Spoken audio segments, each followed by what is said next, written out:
YouTube, what's poppin' with it? It's your boy Dojo, aka the Dojo Savvy, back at it again with another gacha game video. As you can see, we are on that JJK Phantom Parade. I've been having so much fun with this game for the last 4 days. Now, here's the thing about it being the last 4 days. As you can see on my account, I am rank 3. I'm on day 3, but that's because your boy kinda messed up, and I ended up, in my excitement of the game, I ended up making an account on the Korean server, because you know that's an option, and I basically wasn't paying attention, and so I ended up having to restart. And I'll be honest with you,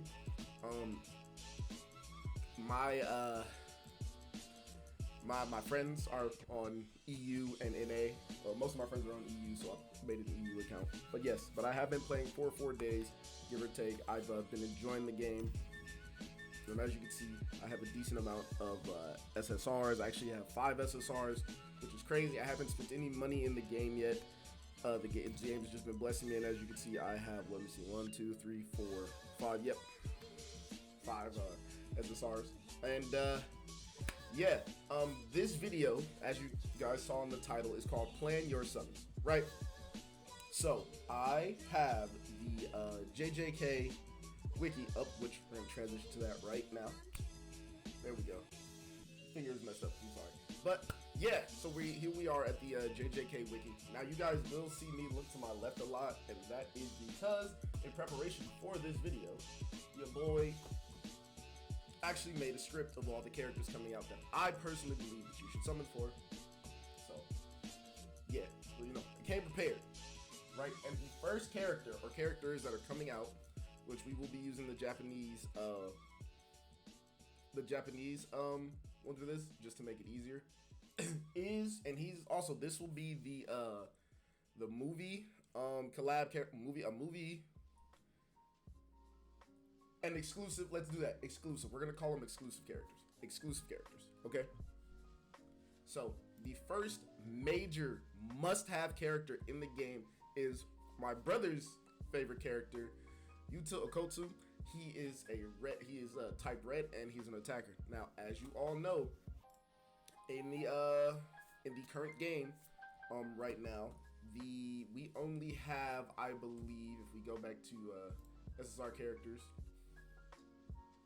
on global side, right now the only red attackers we have are Maki and Toto, right? Honestly, both of them fall off because I did used to play JP. As you will see, for with certain characters, I do have a gameplay. Unfortunately, on JP, I've missed out on Yuta, but I ended up coming back with, as you saw on the script, my boy Toji, which I have gameplay of. So I used to play. So Maki's in, and Toto are the only 2 red characters that we have. And when you get to chapter 9, I believe, a red attacker is very, very much needed, or else you're gonna have to really get the schmovin'. But let's take a look at his kit real quick, which I have the brief synopsis of it. So he's a red attacker. He's a movie collab, which is limited. The final story recommends a red attacker. I'm not gonna say it needs it, but it recommends a red attacker. He has a AoE based insta kill, which we're actually gonna talk about right here.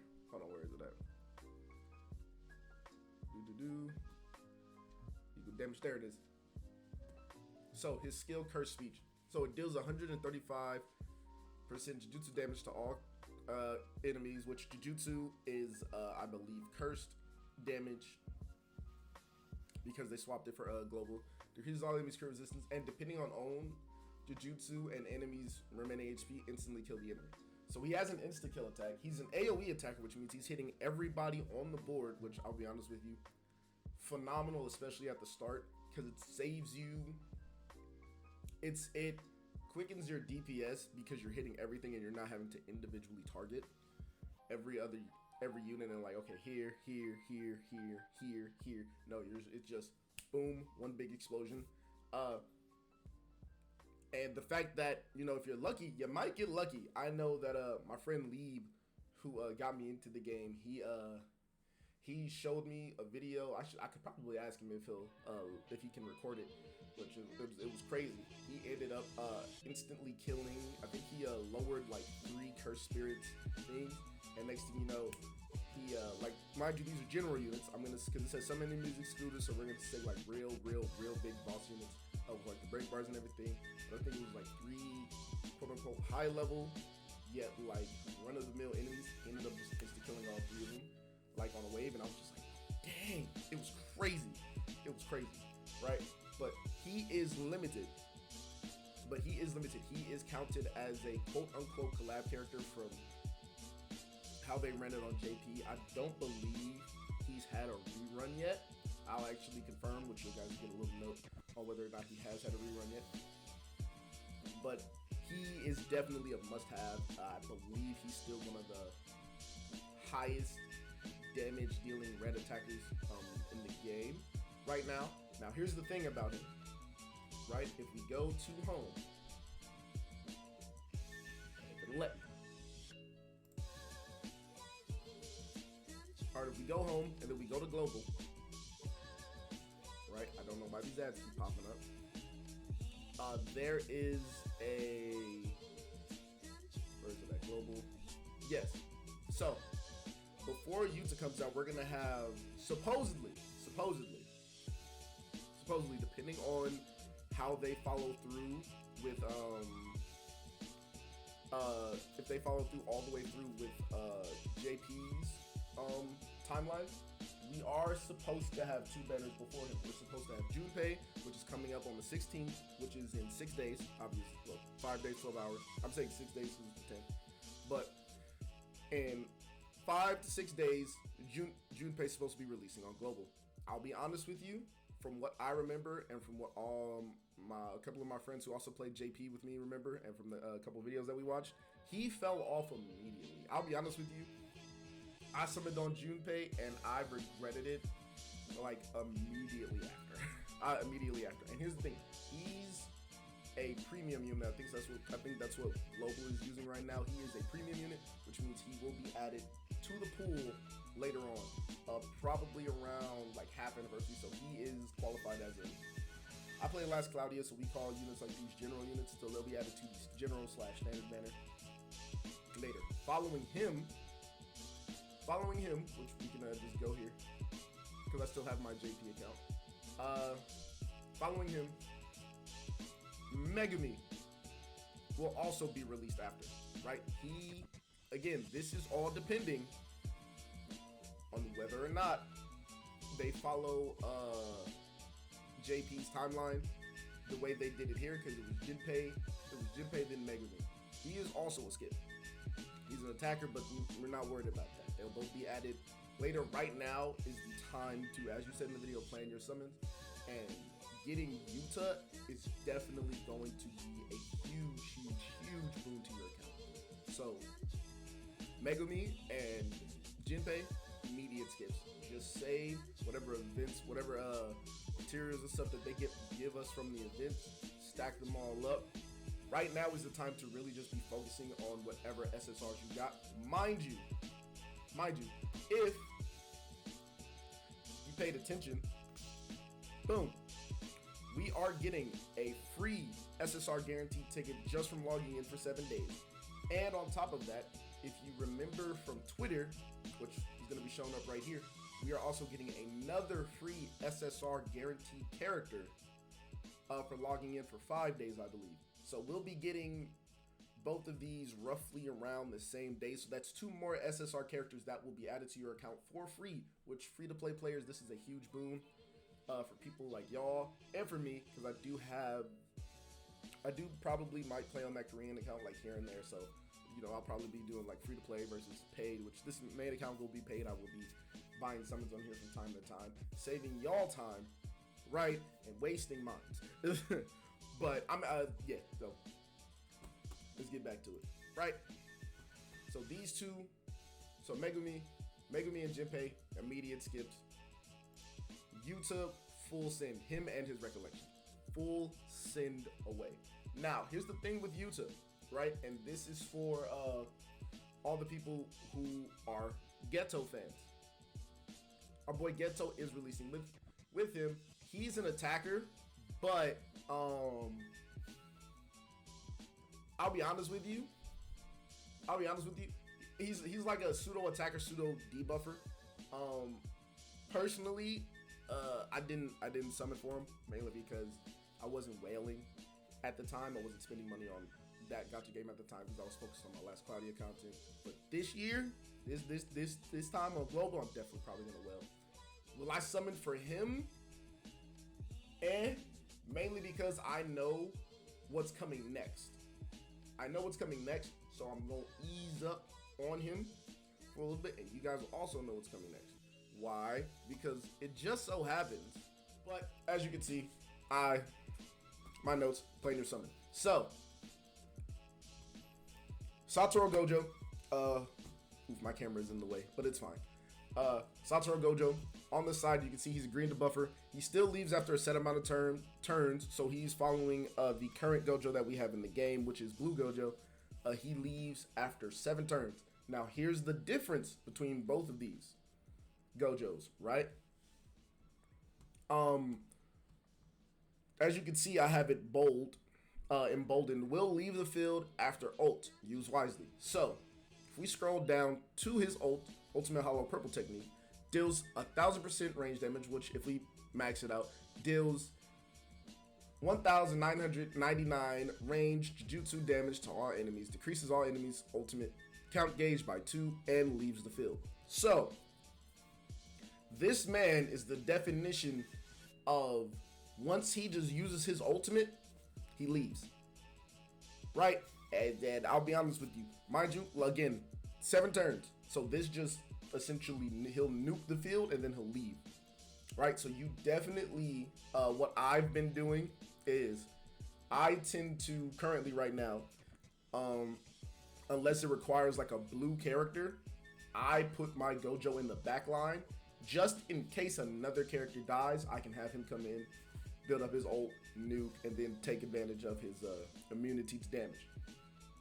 With this Gojo, I might do the same thing, mainly because he's more strict, because now he has 2 reasons to leave the field. Well, not even reasons, 2 effects that cause him to leave the field. Him using his ultimate and his timer just naturally running out, which means you definitely want to run him either last, or you definitely want to try to build up to his ultimate, and then on the last possible turn where he's on the field, have his ultimate ready, blast away the enemy, and then have him leave. Now, granted, remember, when Gojo leaves the field, which I'm sure everybody realizes right now, when Gojo leaves the field, it does count as a death. I don't like that effect, but we have to deal with it. So make sure that y'all are very, he's definitely being summoned, which as you guys can see on the little loop, I do have a video of him. I don't have his ult, which I could probably get a video of his ult, but that's just his raw damage going out on the field. And being honest with you, I love this Gojo so much. He's helped me through so much content.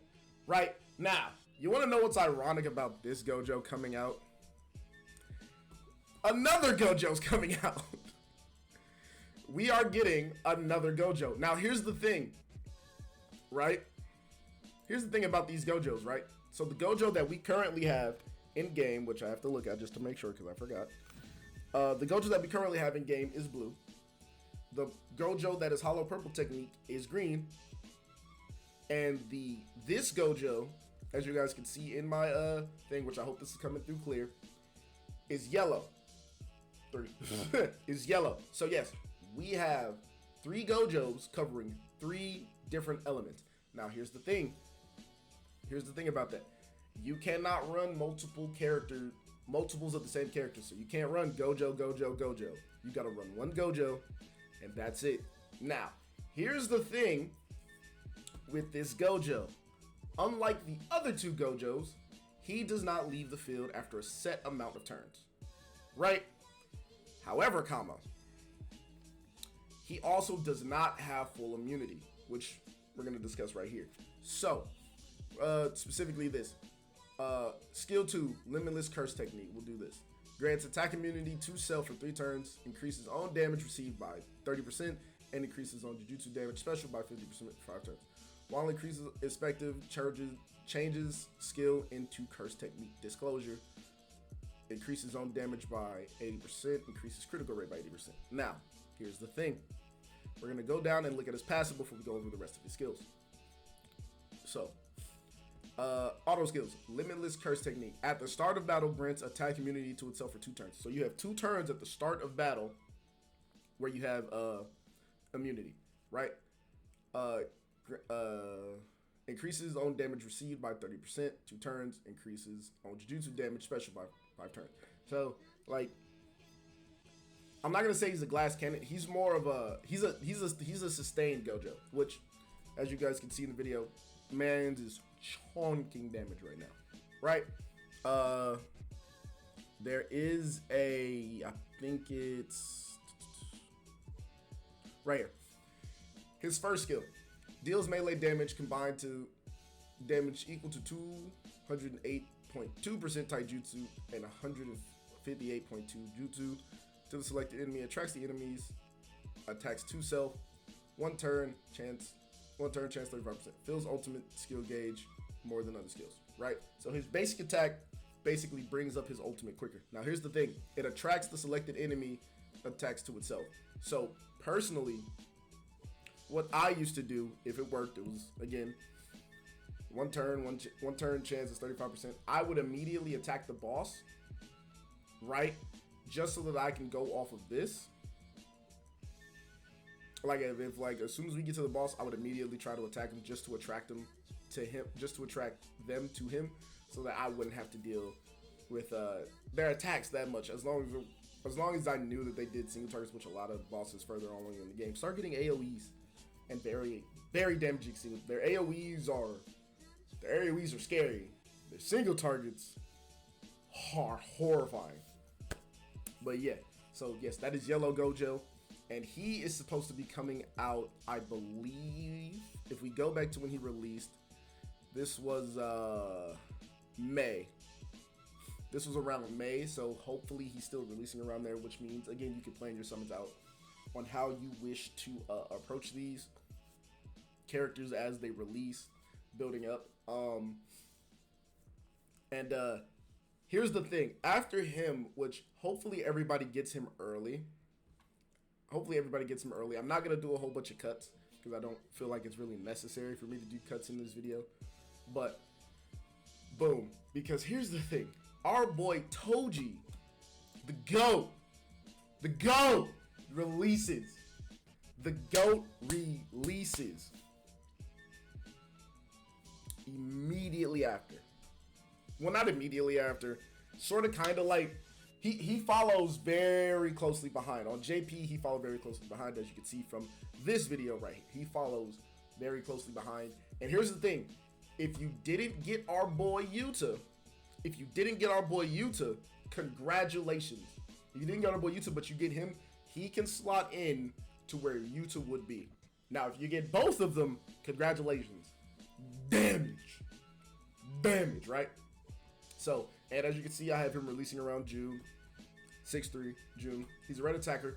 Great pickup if you miss Yuta, as you can see. So here's the thing. He doesn't use any cursed energy. So, a lot of the Gojos, you'll notice all their skills only cost 1 to use. And with that, they basically just spam their skills at their leisure to build up their ultimate. So, him, you can basically just set up, which we could go over his skills real quick. So, now we'll just do all of these at level 10 because that's the goal that you're gonna go for. So, deals 298 melee taijutsu damage to the selected enemy, decreases selected enemy's critical resistance. Skill 2, Slaughter Slash, deals 496.2 melee taijutsu damage to the selected enemy, 3 hits. This skill nullifies any reduces damage received effects, i.e. if they're like a unit that's tanking or trying to mitigate damage, he just cuts that out. And then special grade curse tool, Inverted Spear of Heaven, increases own break damage by 255.6% one time and removes attack nullification and removable buffs from selected enemy. Recent buffs are prioritized. So, it's kind of crazy because All the Gojos have attack immunity. He can remove it. I wonder why. Which y'all can't even see the skill, so I wonder why, right? And then the his ultimate ability removes attack nullification and one removable buff from all enemies. Recent buffs are prioritized, deals due to damage to all enemies at max 15k. And then let's go over his auto skills, because I feel like this is where he shines. So physically gifted. At the start of battle, increases own taijutsu damage by 50%, recovers on HP by 3.5% every turn. Basically, he's a bruiser. Reduces on damage received by 50%. Evades single target attacks, 20% chance, which this is a continuous 20% chance. Grants guaranteed hit immunity to self. Cannot be targeted by some skills and statuses. When critical hit is performed, grants guaranteed hit status to self chance 50%. Activates on next skill use. And then I think I'm getting my edge back now. When critical hit is performed, increases on taijutsu damage by 50%. 3 turns and cannot be stacked. While the previous effect is activated when critical hit is performed, increases own taijutsu damage by 50%, aka melee damage, by 25%. 3 turns cannot be stacked. If the 25% jujutsu damage buff is activated, removes the 50% damage of jujutsu buff. So no, you cannot stack these, which is unfortunate, because if they did, this man would just be unstoppable as a unit. But yeah, no. So these are all the characters. I hope you guys enjoyed the little format that I did these in, and seeing the actual animations of the units. But these are the characters that I personally believe, as somebody who plays JP, that you should summon for. I actually have another video going up today, dealing with a couple mechanics in the game, and some things I think you should also start doing and preparing for. Just to pair my, this is mainly for the free-to-play players, because bro, I'm not gonna lie, this game is fun. This game does it wants to hollow purple your wallet. It's already done it to mine. I'm just gonna be honest with you. It's already done it to mine, and it's gonna do it again. But the game is still fun, even without spending any money. And I think that's what really makes a game shine, is when you can actually have fun without spending money. Because again, if you guys look at my account, none of this has been paid for. All of this is purely free to play. I actually have a screenshot that I'm gonna throw up of me getting this arc right here. I got this arc off of a single, and I got this arc off of a single, and I actually got this Yuji off of a single. And I think I got Nobara off of a single. You're gonna see the screenshots of the characters, but I was throwing like single summons off of the tickets from the current event that's up, from this event right here. I was just throwing up singles from the little tickets that they gave, and I was getting characters. So this game, you definitely do not have to spend money. I'm gonna say that again. You definitely do not have to spend money unless you want to. So yeah, but with that being said, you know, appreciate y'all for watching the video. Don't forget to like, comment, and subscribe. Also, in the description of this video, all the codes that have been released will be listed in the video. There is a Android exclusive code that I will also be putting a little in the parentheses, Android exclusive code in there. I'm playing on iOS, unfortunately, but I have a Samsung tablet, so I was able to get the code. So yeah, with that being said, it's your boy Gojo. Can't wait to see y'all in the next video, and I'm out. Later.